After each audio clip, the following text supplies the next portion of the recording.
ಆಹಾರ ಅರಸಿ ಕಾಡಿನಿಂದ ನಾಡಿಗೆ ಬಂದಂಥ ಕಾಡಾನೆಗಳ ಹಿಂಡು ಅಪಾರ ಪ್ರಮಾಣದ ಬೆಳೆಯನ್ನ ಹಾನಿ ಮಾಡಿದೆ. ತಮಿಳುನಾಡಿನ ಹೊಸೂರು ಸಮೀಪದ ಶಾನಮಾವು ಬಳಿ ಘಟನೆ ನಡೆದಿದೆ. ಸುಮಾರು 40ಕ್ಕೂ ಹೆಚ್ಚು ಕಾಡಾನೆಗಳ ಹಿಂಡು ಬೀಡು ಬಿಟ್ಟಿದ್ದು ಜನರು ಭಯಭೀತರಾಗಿದ್ದಾರೆ. ಮೈಸೂರು ಮೃಗಾಲಯದಲ್ಲಿ ಅನಾರೋಗ್ಯದಿಂದ ಬಳಲ್ತಾ ಇದ್ದ ತಾಯಮ್ಮ ಎಂಬ ಹುಲಿ ಮೃತಪಟ್ಟಿದೆ. 4 ವರ್ಷ 10 ತಿಂಗಳ ಹೆಣ್ಣು ಹುಲಿ ಮೃತಪಟ್ಟಿದ್ದು 2021ರಲ್ಲಿ ಬಂಡೀಪುರದಿಂದ ರಕ್ಷಿಸಿ ಇದನ್ನು ತರಲಾಗಿತ್ತು. ಆದರೆ ಇತ್ತೀಚೆಗೆ ಅನಾರೋಗ್ಯದಿಂದ ಆಹಾರವನ್ನು ಹುಲಿ ತ್ಯಜಿಸಿತ್ತು. ನಿರಂತರವಾಗಿ ಹುಲಿಗೆ ಚಿಕಿತ್ಸೆ ನೀಡಲಾಗ್ತಾ ಇತ್ತು. ಆದರೆ ಚಿಕಿತ್ಸೆ ಫಲಿಸದೆ ಹುಲಿ ಮೃತಪಟ್ಟಿದ್ದು. ಈ ಬಗ್ಗೆ ಮೃಗಾಲಯದಿಂದ ಅಧಿಕೃತವಾಗಿ ಮಾಹಿತಿ ಕೊಡಲಾಗಿದೆ. ರಾಜ್ಯದಲ್ಲಿ ಮಂಗನ ಕಾಯಿಲೆ ಆತಂಕ ಹಿನ್ನೆಲೆ ಆರೋಗ್ಯ ಇಲಾಖೆ ಅಲರ್ಟ್ ಆಗಿದೆ. ಶಿವಮೊಗ್ಗ, ಉತ್ತರ ಕನ್ನಡ, ಚಿಕ್ಕಮಗಳೂರು, ಉತ್ತರ ಕನ್ನಡ ಜಿಲ್ಲೆಗಳ ಜನರಲ್ಲಿ ಭೀತಿ ಶುರುವಾಗಿದೆ. ಶಿವಮೊಗ್ಗದಲ್ಲಿ 1 ಲ್ಯಾಬ್ ಕಾರ್ಯಾಚರಣೆ ಮಾಡ್ತಾ ಇದ್ದು, ಇದೀಗ ಶಿರಸಿಯಲ್ಲಿ ಮತ್ತೊಂದು ಪ್ರಯೋಗಾಲಯ ತೆರೆಯೋಕೆ ಆರೋಗ್ಯ ಇಲಾಖೆ ನಿರ್ಧಾರ ಮಾಡಿದೆ. ಮಂಗನ ಕಾಯಿಲೆಯನ್ನು ಗುರುತಿಸೋಕೆ ಹಾಗೂ ಸಾವಿನ ಪ್ರಮಾಣ ಶೂನ್ಯಕ್ಕೆ ತರೋದಕ್ಕೆ ಅಗತ್ಯ ಕ್ರಮ ಕೈಗೊಳ್ಳಲಾಗಿದೆ. ಶಿವಮೊಗ್ಗದಲ್ಲಿ 1163, ಚಿಕ್ಕಮಗಳೂರು 124, ಉತ್ತರ ಕನ್ನಡ 368, ಉಡುಪಿಯಲ್ಲಿ 12ಕ್ಕೂ ಹೆಚ್ಚು ಜನರನ್ನ ಪರೀಕ್ಷೆ ಮಾಡಲಾಗಿದೆ. ಈ ಪೈಕಿ 13 ಜನರಲ್ಲಿ ಮಂಗನ ಕಾಯಿಲೆ ಇರೋದು ಪತ್ತೆಯಾಗಿದೆ. ಚಿಕ್ಕಬಳ್ಳಾಪುರದಲ್ಲಿ ವಾಜಪೇಯಿ ಹುಟ್ಟುಹಬ್ಬದ ಹಿನ್ನೆಲೆಯಲ್ಲಿ ಹೆಲ್ಮೆಟ್ ವಿತರಣೆ ಕಾರ್ಯಕ್ರಮ ಹಮ್ಮಿಕೊಳ್ಳಲಾಗಿತ್ತು. ಸಮಾಜ ಸೇವಕ ಸಂದೀಪ್ ರೆಡ್ಡಿ ನೇತೃತ್ವದಲ್ಲಿ ಕಾರ್ಯಕ್ರಮ ಹಮ್ಮಿಕೊಳ್ಳಲಾಗಿತ್ತು. ಉಚಿತ ಹೆಲ್ಮೆಟ್ ಪಡೆಯಲಿಕ್ಕೆ ಜನರು ಮುಗಿಬಿದ್ದಿದ್ರು. ಗುಂಪಾಗಿ ಬಂದಂಥ ಜನರು ಹೆಲ್ಮೆಟ್ ಅನ್ನು ಪಡೆದಿದ್ದಾರೆ. ದೊಡ್ಡಬಳ್ಳಾಪುರದ ಇತಿಹಾಸ ಪ್ರಸಿದ್ಧ ಘಾಟಿ ಸುಬ್ರಹ್ಮಣ್ಯ ಕ್ಷೇತ್ರದಲ್ಲಿ ಇವತ್ತು ಬ್ರಹ್ಮ ರಥೋತ್ಸವ ಹಿನ್ನೆಲೆ ದೇವರ ದರ್ಶನಕ್ಕೆ ಭಕ್ತ ಸಾಗರವೇ ಹರಿದು ಬಂದಿದೆ. ಮಧ್ಯಾಹ್ನ 12 ಗಂಟೆ ನಂತರ ಸುಬ್ರಹ್ಮಣ್ಯ ಸ್ವಾಮಿ ಬ್ರಹ್ಮ ರಥೋತ್ಸವ ನಡೆಯುತ್ತೆ. ಈಗಾಗಲೇ ಅರ್ಚಕರಿಂದ ರಥೋತ್ಸವಕ್ಕೆ ಪೂಜೆ ವಿಧಿವಿಧಾನಗಳನ್ನು ನೆರವೇರಿಸಲಾಗ್ತಾ ಇದ್ದು, ದೇವಾಲಯದ ಬಳಿ ದರ್ಶನಕ್ಕೆ ಬ್ಯಾರಿಕೇಡ್ಗಳನ್ನು ಹಾಕಿ ಸರತಿ ಸಾಲಲ್ಲಿ ದೇವರ ದರ್ಶನಕ್ಕೆ ಅನುವು ಮಾಡಿಕೊಡಲಾಗಿದೆ. ಇನ್ನು ಭದ್ರತೆಗಾಗಿ ಸಾವಿರಾರು ಪೊಲೀಸರ ನಿಯೋಜನೆ ಮಾಡಲಾಗಿದೆ. ಸಿಎಂ ಸಿದ್ದರಾಮಯ್ಯ ಬೆನ್ನಿಗೆ ಅಹಿಂದ ಮುಖಂಡರು ನಿಂತಿದ್ದಾರೆ. 5 ವರ್ಷ ಸಿದ್ದರಾಮಯ್ಯ ಸಿಎಂ ಆಗಿ ಇರಬೇಕು ಅಂತ ಮೈಸೂರಿನಲ್ಲಿ ಅಹಿಂದ ಮುಖಂಡರು ಸಭೆಯನ್ನು ಮಾಡಿದರು. ಸಭೆಯಲ್ಲಿ ಅಹಿಂದ ಸಮಾವೇಶಕ್ಕೆ ಪೂರ್ವ ಸಿದ್ಧತೆ ಬಗ್ಗೆ ಚರ್ಚೆಯನ್ನು ಮಾಡಲಾಗಿದೆ. ಜನವರಿ 25ರಂದು ಅಹಿಂದ ಸಮಾವೇಶ ನಡೆಸಲಿಕ್ಕೆ ತೀರ್ಮಾನವನ್ನು ಮಾಡಲಾಗಿದೆ. ವಸ್ತು ಪ್ರದರ್ಶನ ಆವರಣದ ಮೈದಾನದಲ್ಲಿ ಸಮಾವೇಶ ಆಯೋಜನೆ ಮಾಡಲಿಕ್ಕೆ ಚಿಂತನೆಯನ್ನು ಮಾಡಲಾಗಿದೆ. ಸುಮಾರು 20ರಿಂದ 30 ಸಾವಿರ ಜನರನ್ನು ಸೇರಿಸಲಿಕ್ಕೆ ಸಿದ್ಧತೆ ಮಾಡಿಕೊಂಡಿದ್ದು, ಈ ಮೂಲಕ ಸಿದ್ದರಾಮಯ್ಯ ರಾಜ್ಯಕ್ಕೆ ಎಷ್ಟು ಅನಿವಾರ್ಯ ಎಂಬುದನ್ನು ಹೈಕಮಾಂಡ್ಗೆ ತಿಳಿಸಲಿಕ್ಕೆ ಸಮಾವೇಶವನ್ನು ಆಯೋಜನೆ ಮಾಡಲಾಗಿದೆ. ರಾಜ್ಯ ಕಾಂಗ್ರೆಸ್ನಲ್ಲಿ ಕುರ್ಚಿ ಕಿತ್ತಾಟದ ನಡುವೆ ಉಪಮುಖ್ಯಮಂತ್ರಿ ಡಿಕೆ ಶಿವಕುಮಾರ್ ಅಚ್ಚರಿ ಹೇಳಿಕೆಯೊಂದನ್ನು ಕೊಟ್ಟಿದ್ದಾರೆ. ಡಿಸಿಎಂ ಆಗಿ ಮುಂದುವರಿಯೋಕೆ ನನಗೆ ಸಂತೋಷ ಅಂತ ಹೇಳಿದ್ದಾರೆ. ಇನ್ನು ದೆಹಲಿಯಲ್ಲಿ ಮಾತನಾಡಿರುವ ಡಿಕೆಶಿ, ರಾಹುಲ್ ಗಾಂಧಿ ನಿನ್ನೆ ವಿದೇಶದಿಂದ ಬಂದಿದ್ದಾರೆ. ರಾಹುಲ್ ಗಾಂಧಿಗೆ ಯಾವುದೇ ತೊಂದರೆ ಕೊಡಲ್ಲ. ದೆಹಲಿಯಲ್ಲಿ ಯಾರನ್ನೂ ಭೇಟಿ ಆಗ್ತಾ ಇಲ್ಲ. ಅಹಿಂದ ಸಮಾವೇಶ ಮಾಡೋರು ಮಾಡ್ಕೊಳ್ಳಿ, ಸಂತೋಷ. ನನಗೆ ಡಿಸಿಎಂ ಆಗಿ ಮುಂದುವರಿಯೋಕೆ ಸಂತೋಷ ಇದೆ ಅಂತ ಹೇಳಿದರು. ಸಿದ್ದರಾಮಯ್ಯ ಅಧಿಕಾರ ಕೊಡಲ್ಲ, ಡಿಕೆ ಶಿವಕುಮಾರ್ ದೇವಸ್ಥಾನ ಬಿಡಲ್ಲ ಅಂತ ವಿಪಕ್ಷ ನಾಯಕ ಆರ್ ಅಶೋಕ್ ವ್ಯಂಗ್ಯವಾಡಿದ್ದಾರೆ. ಬೆಂಗಳೂರಿನಲ್ಲಿ ಮಾತನಾಡಿದಂಥ Ashok, Siddaramaiah gang dinner politics ಮಾಡ್ತಾ ಇದ್ದಾರೆ. ಡಿಕೆ ಶಿವಕುಮಾರ್ ಟೆಂಪಲ್ ರನ್ ಮಾಡ್ತಿದ್ದಾರೆ. ಅಧಿವೇಶನಕ್ಕೆ ಡಿಕೆ ಶಿವಕುಮಾರ್ ಬರ್ತಾ ಇಲ್ಲ. ಜನರ ತೆರಿಗೆ ಹಣದಲ್ಲಿ ದೇವಸ್ಥಾನ ರೌಂಡ್ಸ್ ಹಾಕ್ತಾ ಇದ್ದಾರೆ. ಕಾಂಗ್ರೆಸ್ ಒಡೆದ ಮನೆ ಆಗಿದೆ. ಒಂದು ಕಡೆ ಡಿಕೆ ಶಿವಕುಮಾರ್ ದೆಹಲಿಯಲ್ಲಿದ್ದಾರೆ, ಮತ್ತು ಒಂದು ಕಡೆ ಸಿದ್ದರಾಮಯ್ಯ ದೆಹಲಿ ಕಡೆ ಕಾಲಿಡ್ತಾ ಇಲ್ಲ. ಇವರ ಕುರ್ಚಿ ಕಿತ್ತಾಟದಿಂದ ಸರ್ಕಾರ ಪಾಪರಾಗಿದೆ ಅಂತ ಕಿಡಿಕಾರಿದರು. ದಕ್ಷಿಣ ಕಾಶಿ ನಂಜನಗೂಡು ನಂಜುಂಡೇಶ್ವರ ದೇವಸ್ಥಾನಕ್ಕೆ ಶಾಸಕ ದರ್ಶನ್ ಧ್ರುವನಾರಾಯಣ್ ಭೇಟಿ ನೀಡಿ ಅಧಿಕಾರಿಗಳನ್ನು ತರಾಟೆಗೆ ತೆಗೆದುಕೊಂಡಿದ್ದಾರೆ. ದೇವಾಲಯಕ್ಕೆ ಕೋಟಿಗಟ್ಟಲೆ ಆದಾಯ ಇದೆ, ಆದರೆ ಅಭಿವೃದ್ಧಿ ಮರೀಚಿಕೆ ಆಗಿದೆ. ದೇವಾಲಯದಲ್ಲಿ ಕೆಲ ಅವ್ಯವಸ್ಥೆಗಳಿಂದ ಭಕ್ತರು ಹೈರಾಣಾಗಿದ್ದಾರೆ. ಈ ಕೂಡಲೇ ಎಲ್ಲವನ್ನ ಸರಿ ಮಾಡಬೇಕು, ಇಲ್ಲದೇ ಇದ್ರೆ ಕಠಿಣ ಕ್ರಮ ಕೈಗೊಳ್ಳಬೇಕಾಗುತ್ತೆ ಅಂತ ಎಚ್ಚರಿಕೆ ಕೊಟ್ಟಿದ್ದಾರೆ. ಕಲಬುರಗಿಯಲ್ಲಿ ಕಿಲಾಡಿ ಚಿನ್ನದ ಕಳ್ಳಿಯರು ಅರೆಸ್ಟ್ ಆಗಿದ್ದಾರೆ. ಕಲಬುರಗಿ ನಗರದಿಂದ ಬೇರೆ ಊರುಗಳಿಗೆ ಹೋಗಿ ಸರಗಳ್ಳತನ ಮಾಡ್ತಾ ಇದ್ದವರು ಈಗ ಪೊಲೀಸರ ಅತಿಥಿಯಾಗಿದ್ದಾರೆ.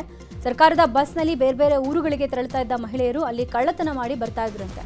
ವಿದ್ಯಾ ಚಿಮನ್ ಕಾಂಬಳೆ, ಶಕೀಲಾಬಾಯಿ ಉಪಾಧ್ಯ ಮತ್ತು ಮಾಧುರಿ ಸಖತ್ ಎನ್ನುವವರನ್ನ ಪೊಲೀಸರು ಬಂಧಿಸಿದ್ದು 13 ಲಕ್ಷ ಮೌಲ್ಯದ ಚಿನ್ನಾಭರಣವನ್ನು ವಶಕ್ಕೆ ಪಡ್ಕೊಂಡಿದ್ದಾರೆ.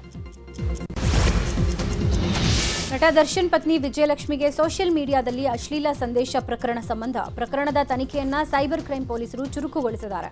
ವಿಜಯಲಕ್ಷ್ಮಿ ದೂರು ನೀಡುತ್ತಾ ಇದ್ದಂತೆ ಬಹುತೇಕ ಅಕೌಂಟ್ಗಳು ಬ್ಲಾಕ್ ಮಾಡಿ ಡಿಲೀಟ್ ಮಾಡಲಾಗಿದೆ. 18 ಅಕೌಂಟ್ಗಳ ಬಗ್ಗೆ ವಿಜಯಲಕ್ಷ್ಮಿ ದೂರಿನಲ್ಲಿ ಉಲ್ಲೇಖ ಮಾಡಿದ್ದಾರೆ. ದೂರಿನಲ್ಲಿ ಉಲ್ಲೇಖ ಮಾಡಿದ್ದ ಅಕೌಂಟ್ ಪರಿಶೀಲನೆ ವೇಳೆ ಬಹುತೇಕ ಅಕೌಂಟ್ಗಳು ಡಿಲೀಟ್ ಆಗಿವೆ.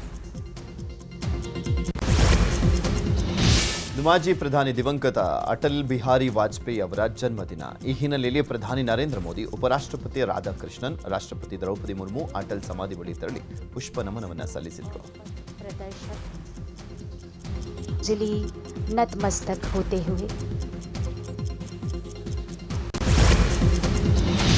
ನವಿ ಮುಂಬೈ ವಿಮಾನ ನಿಲ್ದಾಣ ಇವತ್ತಿನಿಂದ ಕಮರ್ಷಿಯಲ್ ಫ್ಲೈಟ್ಸ್ ಆಪರೇಟ್ ಮಾಡ್ತಾ ಇದೆ. ಇವತ್ತು ಬೆಂಗಳೂರಿನಿಂದ ನವಿ ಮುಂಬೈ ವಿಮಾನ ನಿಲ್ದಾಣಕ್ಕೆ ಆಗಮಿಸಿದ ಕಮರ್ಷಿಯಲ್ ವಿಮಾನಕ್ಕೆ ಸ್ವಾಗತ ಕೋರಲಾಯಿತು. ವಾಟರ್ ಕ್ಯಾನನ್ ಮೂಲಕ ವಿಮಾನಕ್ಕೆ ಸ್ವಾಗತ ಮಾಡಲಾಗಿದೆ.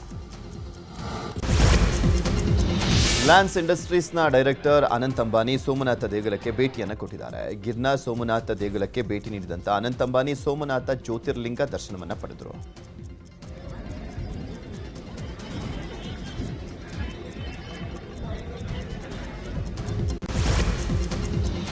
ಈಗ ಕ್ರೀಡಾ ಲೋಕದ ಸುದ್ದಿಗಳು. ಪ್ರಥಮ ದರ್ಜೆ ಕ್ರಿಕೆಟ್ನಲ್ಲಿ ವಿರಾಟ್ ಕೊಹ್ಲಿ 16,000 ರನ್ ಗಳಿಸುವ ಮೂಲಕ ಸಚಿನ್ ತೆಂಡೂಲ್ಕರ್ ದಾಖಲೆಯನ್ನು ಸರಿಗಟ್ಟಿದ್ದಾರೆ. ದೇವನಹಳ್ಳಿಯಲ್ಲಿ ನಡೀತಾ ಇರುವ ವಿಜಯ್ ಹಜಾರೆ ಟ್ರೋಫಿ ಪಂದ್ಯದಲ್ಲಿ ದೆಹಲಿ ಪರ ಆಡ್ತಾ ಇರುವ ವಿರಾಟ್ ಆಂಧ್ರ ವಿರುದ್ಧ ಭರ್ಜರಿ ಪ್ರದರ್ಶನ ತೋರಿದ್ದಾರೆ. 101 ಎಸೆತಗಳಲ್ಲಿ 131 ರನ್ ಗಳಿಸಿ ಔಟ್ ಆದರು.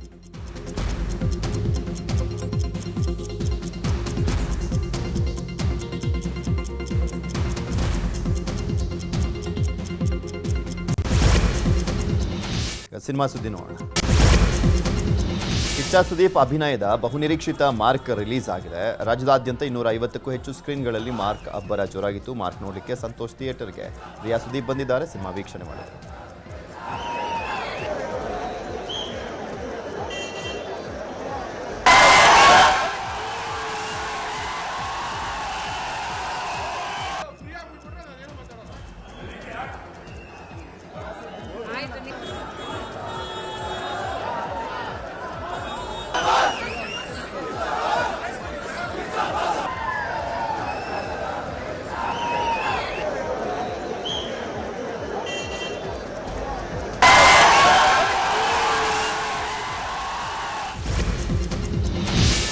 ಮಾರ್ಕ್ ಸಿನಿಮಾ ರಾಜ್ಯಾದ್ಯಂತ ಭರ್ಜರಿ ಪ್ರದರ್ಶನ ಕಾಣ್ತಾ ಇದೆ. ಹಾಸನದಲ್ಲಿ ಮಾರ್ಕ್ ಸಿನಿಮಾ ಅಭಿಮಾನಿಗಳು ಭರ್ಜರಿಯಾಗಿ ಸ್ವಾಗತ ಮಾಡಿದ್ದಾರೆ. ಸುದೀಪ್ ಅವರ ಕಟೌಟ್ ಹಾಕಿ ಅಭಿಮಾನಿಗಳು ಸಂಭ್ರಮ ಪಟ್ಟಿದ್ದಾರೆ.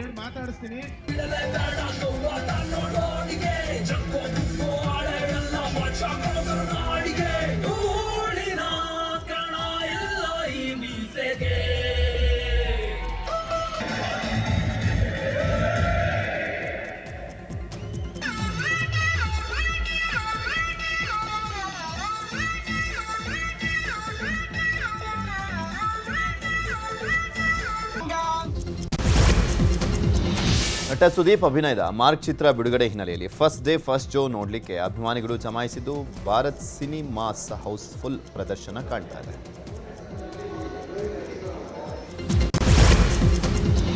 ಮಾರ್ಕ್ ಸಿನಿಮಾ ಬಿಡುಗಡೆಯಾಗಿದ್ದು ಅಭಿಮಾನಿಗಳ ಸಂಭ್ರಮ ಮುಗಿಲು ಮುಟ್ಟಿದೆ. ಹುಬ್ಬಳ್ಳಿಯ ಚಿತ್ರಮಂದಿರದ ಬಳಿ ಅಭಿಮಾನಿಗಳ ಸಂಭ್ರಮ ಜೋರಾಗಿತ್ತು. ಸುದೀಪ್ ಕಟೌಟ್ಗೆ ಹಾರ ಹಾಕಿ ಹಾಲಿನ ಅಭಿಷೇಕ ಮಾಡಿ ಪಟಾಕಿ ಸಿಡಿಸಿ ಅಭಿಮಾನಿಗಳು ಸಂಭ್ರಮ ಪಟ್ಟಿದ್ದಾರೆ.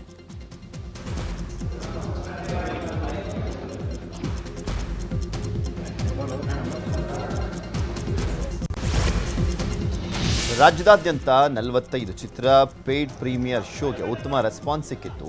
ನಿನ್ನೆ ತ್ರಿವೇಣಿ ಥಿಯೇಟರ್ನಲ್ಲಿ ಪ್ರೀಮಿಯರ್ ಶೋ ನೋಡಿದ ಅಭಿಮಾನಿಗಳು ಶಿವಣ್ಣನ ಲೇಡಿ ಗೆಟಪ್ಗೆ ಫುಲ್ ಫಿದಾ ಆದರು. ಇನ್ನು ಬ್ಲಾಕ್ ಬಸ್ಟರ್ ಸಿನಿಮಾ ಅಂತ ಫ್ಯಾನ್ಸ್ ರಿವ್ಯೂ ಕೊಡುವ ಮೂಲಕ ಜೈಕಾರ ಹಾಕಿದ್ರು.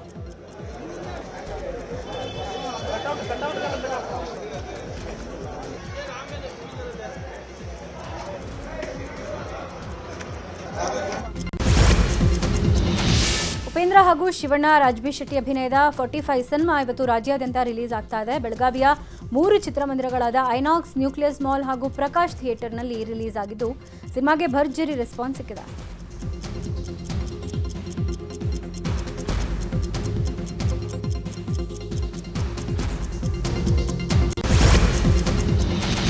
ವಾರ್ 2 ಸಿನಿಮಾದ ಸೋಲು ಜೂನಿಯರ್ ಎನ್ಟಿಆರ್ ಸಿನಿ ಜೀವನಕ್ಕೆ ಮೈನಸ್ ಆಯಿತು ಅನ್ಸುತ್ತೆ. ಆರೋಗ್ಯದ ಸಮಸ್ಯೆ ಜೊತೆಗೆ ಈಗ ತ್ರಿವಿಕ್ರಮ್ ನಿರ್ದೇಶನದಲ್ಲಿ ನಟಿಸಬೇಕಾಗಿದ್ದ ಮೈಥಾಲಜಿಕಲ್ ಸಿನಿಮಾದಿಂದ ಹೊರಗೆ ಬಂದಿದ್ದಾರೆ. ಈ ಜಾಗಕ್ಕೆ ಅಲ್ಲು ಅರ್ಜುನ್ ಬರೋ ಸಾಧ್ಯತೆ ಇದ್ದು ಸದ್ಯದಲ್ಲೇ ಸಿನಿಮಾ ಅನೌನ್ಸ್ ಆಗುತ್ತೆ.